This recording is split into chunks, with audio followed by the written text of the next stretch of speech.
Bom, você já deve ter ouvido falar do Sega Saturno, né? O Sega Saturn, ele é um console de videogame que foi desenvolvido pela Sega e lançado lá em novembro de 94, lá no Japão.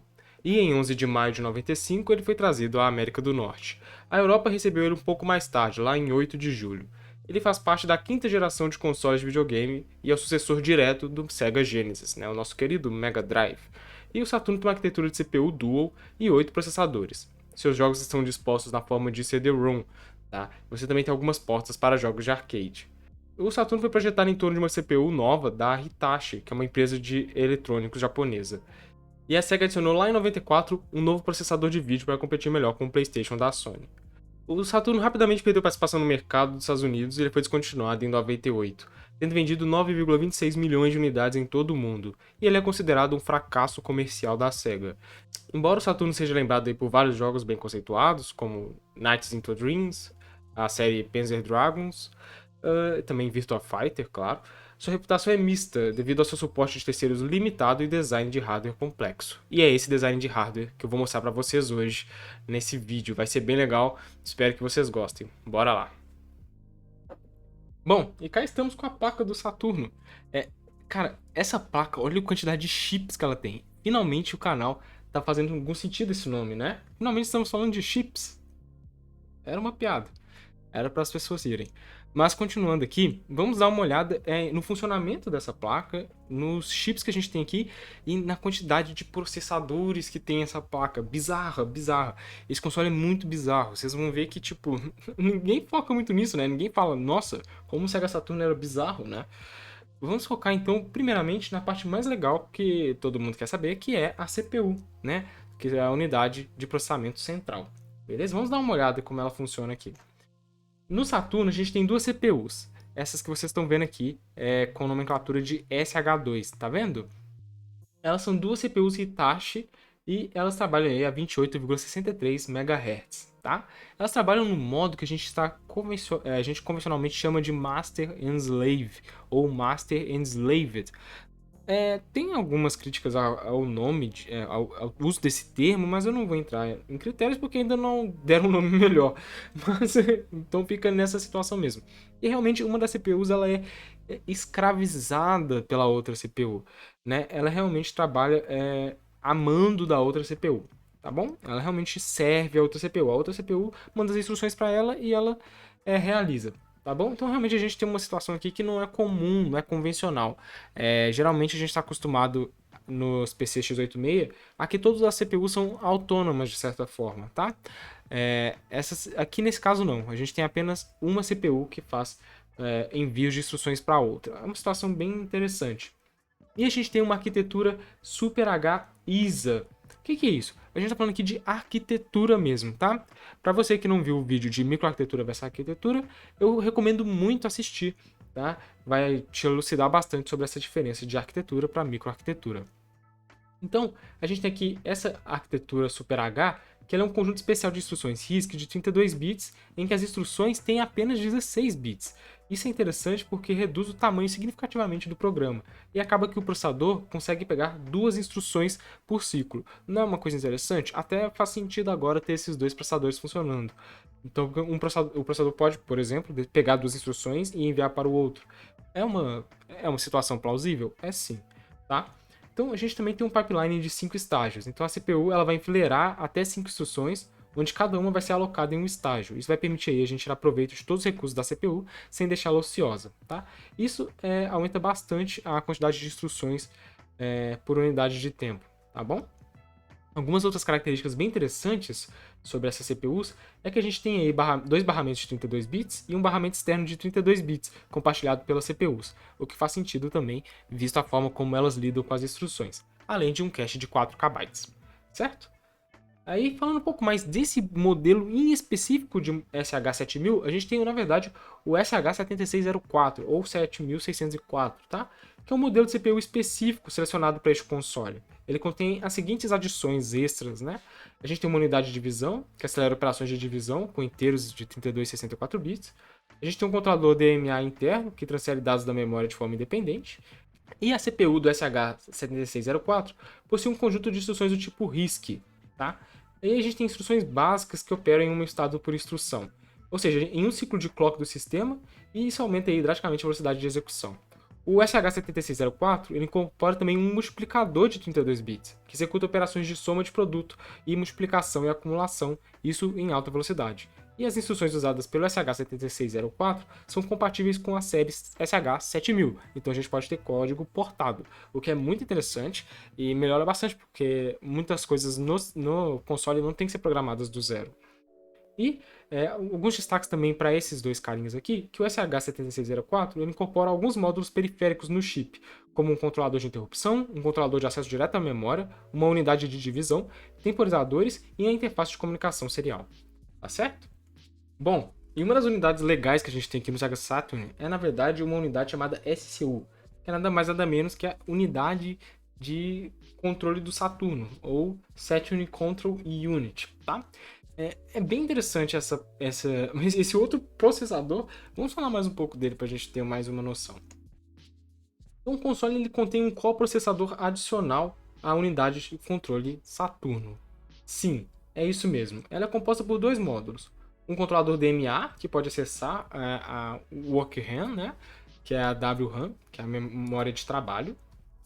E a gente vai ver que, na verdade, tem um pequeno detalhe nesses acessos aí, quando a gente for falar da memória. E a gente tem também a DSP, que é usado como uma unidade de geometria de ponto fixo, responsável por fazer alguns cálculos matriciais e vetoriais, como transformação 3D e iluminação mais rápida. No entanto, ele roda na metade da velocidade e tem um conjunto de instruções mais complexo, certo? Voltando, cá estamos, beleza. O sistema ele conta com um total aí de 2 MB de RAM, tá? E essa memória é para uso geral, é chamado de Work RAM, tá? Que é basicamente WRAM. E esses dois blocos são divididos aí entre dois blocos bem distintos, tá? O primeiro fornece 1 MB de SD-RAM e tem uma taxa de transferência aí bem mais rápida. Este bloco é denominado então de WRAM-H. E a gente tem outro bloco de outro megabyte, mas é denominado de WRAM-L, pois usa DRAM, resultando aí em taxas mais baixas de transferência. E vale ressaltar que a SCU não pode acessar o WRAM-L, por algum motivo que eu não entendi, eu não encontrei especificamente o porquê. Eu até procurei um pouco mais da SCU para ter uma ideia, inclusive vou deixar na descrição para vocês. Eu não encontrei nada muito específico do porquê que não existe esse acesso, tá? Mas não existe, por algum motivo, tá? Ela não consegue acessar esse segundo bloco de memória. Estranho, não? O nosso outro camarada aqui que a gente tem que destacar é a Dual GPU do Saturno. Por quê? Porque sim, a SEGA chegou e falou, ok, a gente vai ter também Dual GPU. E os dois caras que representam, que são as nossas Dual GPUs, são esses dois chips aqui, ó. O nosso querido Sega 315 5883 e o Sega 315 589002. Certo? Vamos falar um pouco mais desses caras. O que acontece no Saturno é que a GPU ela cria um buffer de quadros, tá? Os gráficos eles não precisam mais ser renderizados em tempo real. Em vez disso, a GPU ela reserva uma parte da VRAM para desenhar um bitmap com toda a geometria computada solicitada pelo CPU. Em seguida, um codificador de vídeo escolhe nessa região e envia através do sinal de vídeo. Assim, a CPU pode passar para a GPU algumas tarefas mais exaustivas, como iluminação e anti-aliasing. O que é meio estranho se a gente for olhar o anti-aliasing do Saturno, não é muito forte. Essa tática ela aumenta muito o uso de VRAM, tá? Por exemplo, 600 KB de VRAM, galera, pode conter aí um frame buffer de 640 por 480 pixels com 32 mil cores. Isso a gente tá falando de 600 KB de VRAM. É muita coisa, tá? Pra época que é bastante, 600 KB. E a SCU incorpora operações de vetor que desafogam a GPU.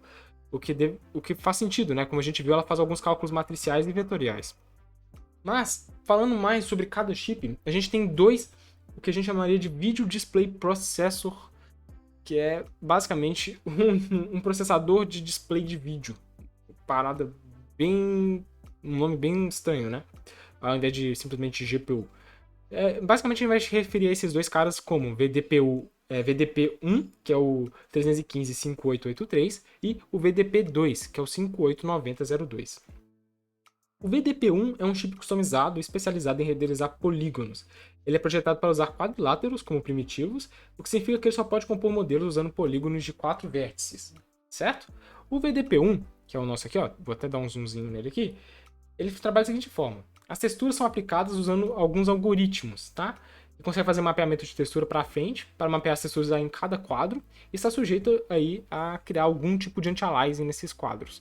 Essa é a habilidade do VDP1. Ele também faz aproximações bilineares para corrigir texturas um pouco instáveis, e a gente também tem alguns efeitos que podem ser chamados aí de distorções de textura, que, por exemplo, seria tipo um blur que pode ser percebido ao mover a câmera lentamente nos jogos.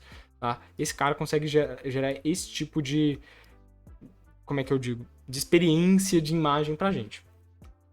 Como as operações relacionadas à textura tendem a fazer um uso muito intensivo do barramento de memória, os programadores recebem aí 512 KB de VRAM livres para armazenar texturas em cache e evitar congestionamento no barramento. Tá? Isso aí resulta em uma boa melhora de quadros e também nas taxas de preenchimento na tela. O VDP1 também permite a gente fazer algumas coisinhas bem interessantes. A gente tem alguns algoritmos de sombreamento, por exemplo, o FET e o GURO para iluminação. A gente tem anti-aliasing de borda para suavizar bordas irregulares. A gente também consegue fazer recorte para descartar polígonos fora da tela, né? E a gente também consegue trabalhar com transparência. Então, essa aí é a função do VDP1. Interessante, né? Ele realmente faz algumas questões bem legais. Inclusive, tem um site que descreve bem detalhadamente isso em jogos. Como é que é isso em jogos, eu vou deixar na descrição para vocês, que é muito interessante como é que funciona essa questão da transparência e tudo mais. Eu não vou entrar em detalhes, porque não é tanto a minha praia, mas aqui já é mais interessante, a parte realmente do hardware funcionando. O outro cara que a gente tem que destacar aqui é o nosso VDP2. O VDP2, eu vou até rotacionar aqui, porque olha, essa é a magia do 3D, conseguir rotacionar a tela.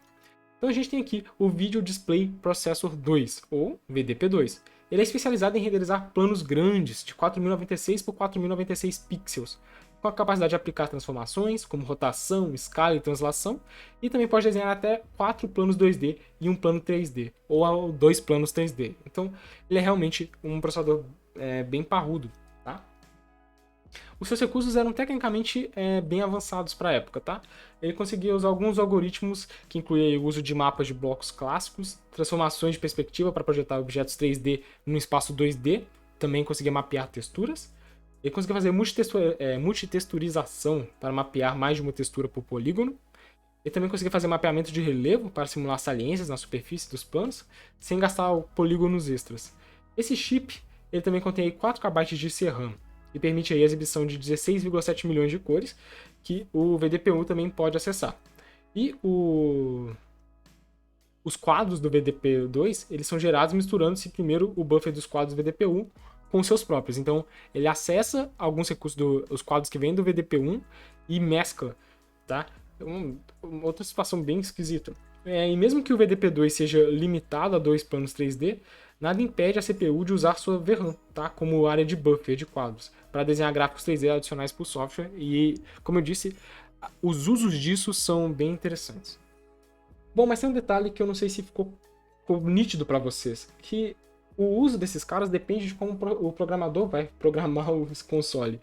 Isso fez com que o Saturno fosse um negócio muito complexo, porque você podia usar do jeito que você quisesse. Não tinha regra. A SEGA ela lançou um SDL, que seria tipo uma API, né, que gerenciaria isso de uma forma mais adequada, mas na prática você podia fazer o que você quisesse e acessar os recursos que você quisesse, na ordem que você quisesse. Você poderia fazer o VDP1 fazer o que você queria, o VDP2 fazer outra coisa, assim como você poderia definir exatamente o que a SCU poderia fazer.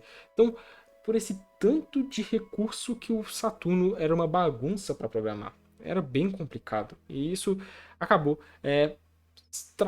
digamos, estragando um pouco a visão dele em relação a hardware, tá? Então a gente tinha um hardware muito complicado, muito complexo. Só aqui nós tratamos de 5 unidades de processamento que são essenciais. Não é como se a gente tivesse redundância, tá? Não, a gente tem ali o VDP2 ali para caso a gente queira usar, para acelerar alguma coisa. Não, eles são realmente necessários durante a programação dos jogos. Então, assim, é muito complicado, muito esquisito, né? Mas era assim que funcionava. E a gente vê que tem jogos maravilhosos feitos para Saturno. Então, assim, era uma questão de como a produtora do jogo ia conseguir levar isso adiante. Não é estranho? Eu acho muito esquisito. O próximo cara que a gente vai destacar aqui é esse chip aqui que tem esse loginho aqui, que vocês já devem conhecer, certo? um chip de áudio da Motorola. A Motorola, ela implementou aqui, né? A SEGA implementou, na verdade, da Motorola, um subsistema de som que consiste em vários componentes, mas o principal deles é esse processador aqui, que é o Motorola 68E C0000, tá? Ele funciona como controlador e faz interface com as CPUs principais, tá? E a gente tem dentro dele o Saturn Custom Sound Processor, que é basicamente composto por dois módulos. Um gerador de som multifuncional, que suporta até 32 canais para amostras PCM, com uma taxa de amostragem de 44,1 kHz, que é a qualidade de CD, ou 8 canais para síntese FM. Os 24 canais restantes são usados como operadores. E a DSP aplica efeitos como reverberação ou acústica na sala, o que é bem legal, né? Bem interessante. E a gente tem aí 512 KB de RAM usado para armazenar programas de som ou samples.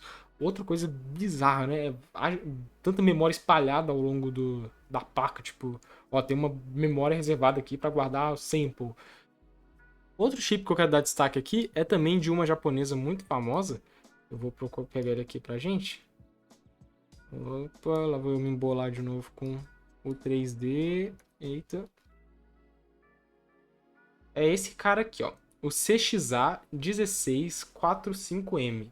Que é também um operador aí de RGB, tá? Disponibilizado aí pela Sony. Sim, ela que faz aí seria o chip para controle para codificação de vídeo componente, tá certo? Então assim, esses são os principais chips do Sega Saturn, tá? O Sega Saturn é realmente bem completo em questão de chips e muito complicado. Mas o que você achou do Sega Saturn? Você imaginava que era tão complicado assim, era tão complexo, que os joguinhos do Sega Saturn passavam por todos esses controladores e todos esses processadores? Às vezes a gente não pensa nisso, né? Quanta coisa tem por debaixo do capô ali para você jogar o seu Nights into Dreams, né?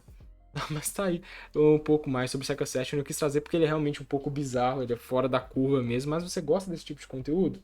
Deixa nos comentários.